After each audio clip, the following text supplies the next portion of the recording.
Hey folks, Glyn here again, and this is now part 2 of our Madam Spooky retouch. So we're going to carry on from where we last left off, and the bit we're going to do first of all is really kind of make this Nadine's skin very, very pale and very ghostly like. So that's really, really simple to do. We're actually doing that using 3 adjustment layers. So if I just zoom in a little bit so we can see the areas of skin just here. And the first thing we do is go to our channel mixer, which is over in the adjustments here. So we're going for a channel mixer adjustment layer. And all we're going to do here is we're going to first of all, in the little options, we're going to click monochrome. And then for the blend mode of this layer, we're just going to change it to saturation, which is way down at the bottom. And we'll just reduce the opacity of this adjustment layer to something around about 40% will be fine. So that takes out the warmth there straight away. Next, we're going to add another channel mixer adjustment layer, but this time we're going to again check where it says monochrome, but rather than using the saturation blend mode, we're now going to change it to screen, and this will have the effect of brightening everything up. You remember when we did the eyes, we were brightening the eyes before? Exactly the same thing here, screen blend mode, everything gets a heck of a lot brighter. But we don't want it to be at 100% opacity, so again over in the layers panel we're going to change the opacity of this layer to around about 40%. Worked well, I found.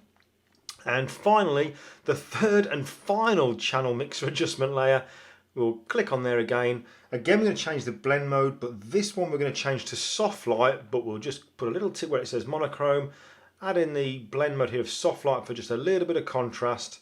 And we'll probably put the opacity down there around about 30%. So I'm going to put these into a group to keep it nice and tidy. So top one is selected, hold down my shift key and click on the bottom one, fly out menu at the top of the layers panel, new group from layers, and we'll call this pale skin. Obviously at the moment, if we just zoom out by double clicking on the hand tool there, we can see that that effect has been applied to the whole picture. But we only want it to be applied to her skin. So quite simple. All we need to do then, we've got a group. We can add layer masks to groups. So I'm going to add a black layer mask. Now to add a black layer mask, there's a number of ways we can do this. We could either click on the layer mask icon. At the moment we can see it's a white layer mask, which means that the lights are on, if you like. We can see the effect, the lights are on. But if we want to invert it now to make it a black one so that we can then just paint in the effect on the areas of the skin, we can either go to Image, Adjustments and Invert. So that'll invert the layer mask so it goes black. Or we can just use the keyboard shortcut. So while we're on the layer mask, hold down your Command or your Control key and click I. That does exactly the same thing. Or if we just get rid of the layer mask just for a second, an even quicker way of doing it, hold down your Option key or your Alt key, and then while you're holding it down, click on the layer mask icon in the bottom of your layer panel, and then bang, there we go, a black layer mask. So that's just a few ways that you can add a black layer mask. So all I want to do now then is paint that pale skin effect onto Nadine's skin. So everything's hidden, I just want to reveal it. So there's an old saying of white reveals, black conceals. So I'm going to paint in a white brush, and I'll change my foreground colour to white, and it's a fairly soft brush, 50-ish%, something like that will be fine. And I'll use my left bracket key just to bring it down a little bit. So now I'm going to paint in white to reveal that effect over her skin. So we'll paint it all over here. Just take care not to go over the eyes, because we've added that colouring onto the eyes. And we can just take our time going around like so, something like that. And up there. That's looking good on her neck as well. Might make it just a little bit softer actually, because the softer it is, the more it's going to, what they call, feather it, and it'll blend in just a little bit more easier. So we'll come onto here, onto the dress, like so.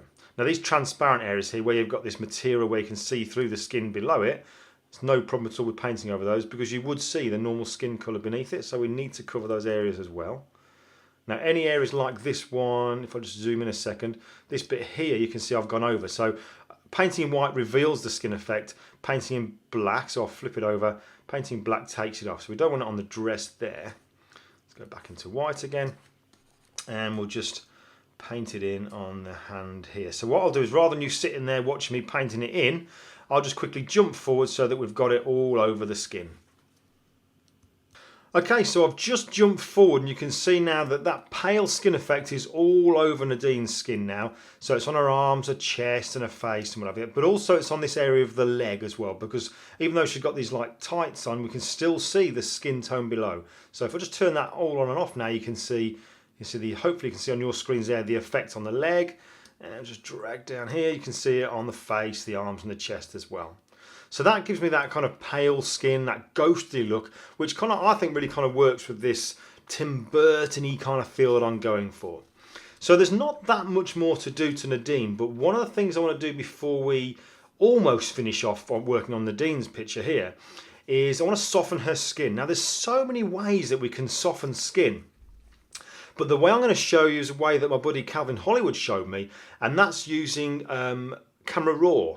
Now, ordinarily, you would think that when you're using Camera RAW, once you've actually got your picture into Photoshop, having made your adjustments in Camera RAW, that is it. There is no way of going back. But wouldn't it be so cool if you could go back into Camera RAW and make use of sliders that we've got in there? Things like clarity and maybe even the orange slider, which isn't in Photoshop. Well, you actually can take any layer, when you're retouching a picture, any layer into Camera RAW, take advantage of what it's got and then come back again. Kind of sounds too good to be true, but thankfully there are some real good people out there, and one of them is a guy called Russell Brown, absolute hero of a guy. Now here's Russell Brown's website. You might not see it at the top here, but if you just went to russellbrown.com, this is what, if you haven't got it, I definitely advise you that you do this. Go to russellbrown.com. Now when you go to the home page, you'll see there's three icons at the bottom, and on the right hand side it says Dr. Brown Scripts. If you click on that, you'll then get a list of scripts that Russell Brown has created for us to use, for completely free scripts that we can make use of. Now the one you want to get is one called, if you're using CS6, at the top is all the options available for CS6. We're going to go for one called, let's scroll down a little bit, there's one here, it's called CS6 only in brackets. It says edit layers in a ACR, Adobe Camera RAW. That's the CS6 version. If you're using CS5, just scroll down a little bit, all the way down here, and there exactly is the version for CS5 as well. So there's a little video Russell's put together to show how to install it. Definitely watch it. But this is a script that I seriously advise you get, and here's why. So here we are in Photoshop. I want to now make use of something within Camera RAW. We actually soften the skin using Camera RAW. But what I first of all need to do is create something called that merged or a stamped or combined layer. It's all different names it's got. And there's a keyboard shortcut for that. It's Control-Alt-Shift-E or Command-Option-Shift-E. By holding those down, basically what you're doing is, if you just look in my layers panel now, I'll hold down my Shift, Option, Command and E. What it does is, at the top of the layer stack now, it creates a layer that is a combination of all the ones below. So look, if I turn them all off underneath now, the picture remains the same. And that's because all of the ones below it have been mashed up into one layer, and then that layer has then been put right on the top of our layer stack. So that allows us now to carry on with the next steps, because what I want to do now is soften the skin. So the first thing I'll do is I'll rename this layer Soften Skin. Once you've installed that Russell Brown script, you'll find it by going to File, Scripts, and at the bottom here it says Adobe ACR Editor. There's also a little icon that you can get which goes onto your toolbar over here, sorry, on your actions and whatever palettes over on the right hand side. But scripts, I always get it from there, so File, Scripts, and Adobe ACR Editor. When I click on that, it should work first time. Sometimes it won't do it the first time, but it always does the second time. But now I've said that, you watch, it'll do it the first, there you go, it's done it the first time. So now what it's done is it's taken my skin soften layer over into Camera RAW, so I can now use things within Camera RAW. So let's just zoom in on the skin of Nadine here. Whoop, a bit too far, let's zoom out just a fraction. So I'm going to soften the skin. This is a really quick, down and dirty way of softening skin. All I'm going to go is to the Detail tab, and in here we've got the sharpening and the noise reduction. If I bring up the luminance slider here, the noise reduction, bring it right up, you'll notice that your skin on the person here gets really soft. Something like that, and we'll bring down the luminance detail. Now it gives that kind of porcelain kind of look, which sometimes you'll see on pictures on the internet where somebody's done it just a little bit too far and it just doesn't have that realistic look to it. Now I know, looking at Nadine now, she's not meant to look realistic, but even on normal pictures you'll see people do it way too much so they get this porcelain doll kind of effect. So we don't want to do that. But for this picture, that's fine. So play around with these sliders here, the luminance and the luminance detail, so that you get this really soft look. But then what we can also do is we can click on the FX tab at the top as well and just add in a little bit of grain. You don't need to do too much, but this is just a little bit of a slider here to add in some of that fake skin texture. That's all you're doing. And I guarantee this will pass all the time. When people look at your pictures, they'll never ever look at this and go, oh, have you added a bit of grain on there? It actually looks like the skin texture. So something like that is fine. And simply just click OK. So now Camera RAW does its little bit of processing, brings that layer back over now into Photoshop. So we can see now that that effect has been applied. But the only problem now is that that skin softening effect has been applied to the whole picture. So just like we did when we did the pale skin, we just now need to bring it onto the skin only, take it off everywhere else. And here's one thing that we can do. We don't need to add another black layer mask and then paint it in all over again. Well, think about it. We've already got a layer mask here where we painted the pale skin in and hid everything else off the layer, if that makes sense. So we've actually got a layer mask we can already make use of, because everywhere that's black on this layer mask in the layers panel here is hiding the effect. Everywhere that's white, which is what was painted in and is actually the skin, is where we want to see the effect. So why don't we just copy that layer mask and put it onto our softened skin layer? Well, we can do that holding down our Option key, clicking on the layer mask and dragging it up to the top. So that saves us having to do the whole thing again, painting it in. We've already done it once. Let's save ourselves some time and just copy a layer mask that's already there. So if I just zoom in now, you might not see it on your screens, but when we turn this on and off, you'll see that that effect has been applied just onto the skin and everywhere else is remaining sharp just as it was before. So the next thing we're going to do is this little fetish thing that I have, and it works well with this picture. It's enlarging the head. So just zoom out a little bit and we'll look at enlarging the head. Actually, before we do enlarge the head, I just want to check something here, because that layer mask that we've applied, where we applied all the skin smoothing, if I remember rightly, we might not have actually excluded the eyes and the teeth. So if I just zoom in and turn it on and off, yeah, I think that the actual softening is also on the eyes and the mouth and the teeth. So what I'm going to do, and you actually see where it's been applied, if you hold down your Alt key or Option key and click on the thumbnail of the layer mask, you can see that that is what you've actually done there. In fact, I can see I've missed a bit just here as well. So all I'm going to do is get a brush, a white brush, make sure, paint that into there so that's not missed out. And on the face, I know somewhere in here there's the eyes and the teeth. So let's go back to the normal view, hold down my Alt key or my Option key, click on the layer mask, zoom in, and I need to paint in black now. White reveals, black conceals. I'm going to paint in a black brush to take that softening off the teeth, just there like so, and off the eyes. Yeah, that's a lot better. Now the sharpness is coming back. Those red veins which the softening kind of hid, they've all returned, which is great. And we'll take it off her hair and off her eyebrows and eyelashes and all that kind of stuff. So there, a little bit on the nose. Job done. Okay, so that's that bit there, ready to go. So yeah, let's look at increasing the size of her head, just to add to that sort of surreal, cartoonish kind of feel to the whole picture. So to enlarge the head, we've got to do another one of those combined, merged or stamped layers, which is that big keyboard shortcut, Control-Alt-Shift-E or Command-Option-Shift-E. If you don't want to do that thing where your fingers are dancing all over the keyboard, there is another way of doing that. And that's over in the Layers panel. At the top right-hand corner, you've got this flyout menu where you've got all these options in here. One of them at the bottom says Flatten Image. In fact, no, hold on a second, Merge Visible. If I hold down my Option key and click on Merge Visible, that then does the same thing.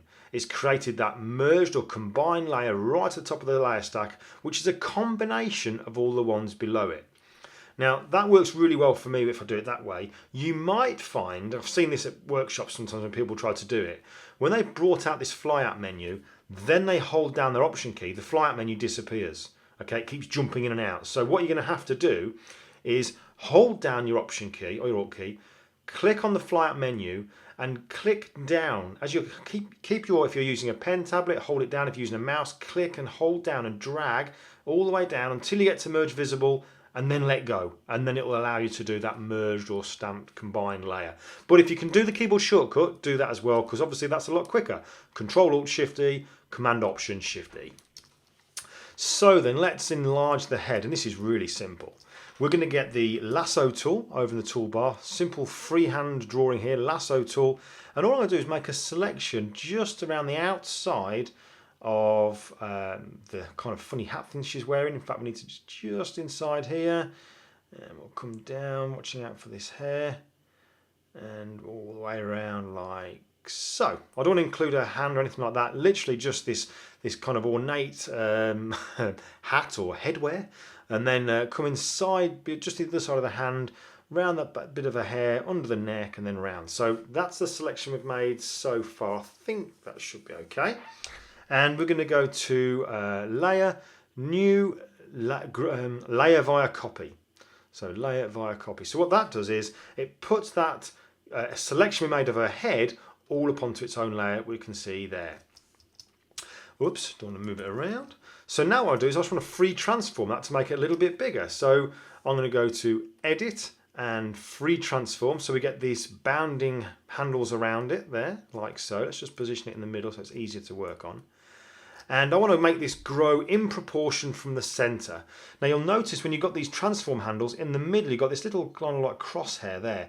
If that's in the center, basically what it means is when we use either of these handles in each corner, the actual head will grow from the center outwards, all in proportion.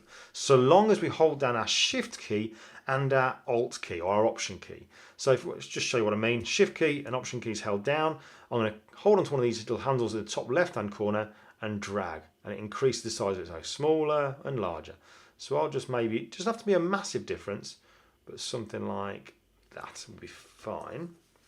And we'll zoom in. I'm just going to use my Move tool now, which is pressing V on the keyboard. It's the very, very top of the toolbar there. I can manually move this around, or I can use my arrow keys on my keyboard just to position it where I want it. So let's just zoom out for a second. And we can see that, there we go. It's not much of a difference, but it is a difference, and I quite like that. But obviously at the moment, that's not going to be, that's not going to pass at all, because we can see where it joins in. So what we need to do then is to add a layer mask, white layer mask, and we're going to get a brush with a black foreground color and 100% on the opacity. And all I'm doing now is just paint around now to bring back the underlying layer so that everything kind of blends in and looks realistic like so. So we're just going to paint this back in now, something like that, under her chin, just coming nice and tight under the chin, something like that's looking good, like so. I'll just zoom in just a little bit. There's that little bit you can see under her chin here, so let's just paint that away, like so. Just take your time doing this. And there we go. So let's just move out just a little bit. Yeah, it's looking pretty good. You'll see a little bit around the outside here. I think you can probably sort of turn that on and off, where you can see the actual join here. So what I might do as well is just get the brush nice and big and just go around the outside, because there was a little bit where we went just on the outside of the hat and the head, and we've included some of that grey background. So let's just get rid of that as well, painting in black just to reduce it so it's not so obvious, like so. Position that over there, put it in the middle, or we could just double click on the hand tool and then turn that layer on and off. We can see that her head's just a little bit bigger. It doesn't have to be a lot, it's just a little bit of an effect to making her head just a little bit bigger. What does that look like just there?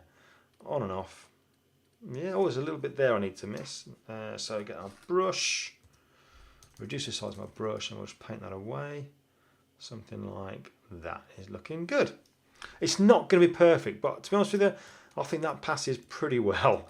I think that does the job quite nicely. So the last thing I'm going to do then, because this is almost the end of part 2, we just need to tidy up this background bit at the bottom here, fill the rest of this in grey, and then we're going to move on to part 3, which is where we're going to start doing the really exciting stuff, adding in the floor, the background and all the lighting effects and all that kind of stuff. So all we're going to do now then is just fill in this grey bit here. So I can actually afford, over in here where we've got these layer panels, remember we did the merged or combined layer and then we selected the head and enlarged it? Well, we only needed the head on that bit, so we can actually get rid of this one here, which was the combined layer, and put that in the bin or in the trash, because we only need the one containing the head. So I'll double click and call that one Enlarge Head. So last thing we're going to do before we start looking at doing part 3. Finally, one final combined or merged layer. Control Alt Shift E, Command Option Shift E, all that holding down your Option key and clicking on Merge Visible. And this should actually work really, really quick in Photoshop. This doesn't have to be perfect because we are going to be putting a floor on top of the grey.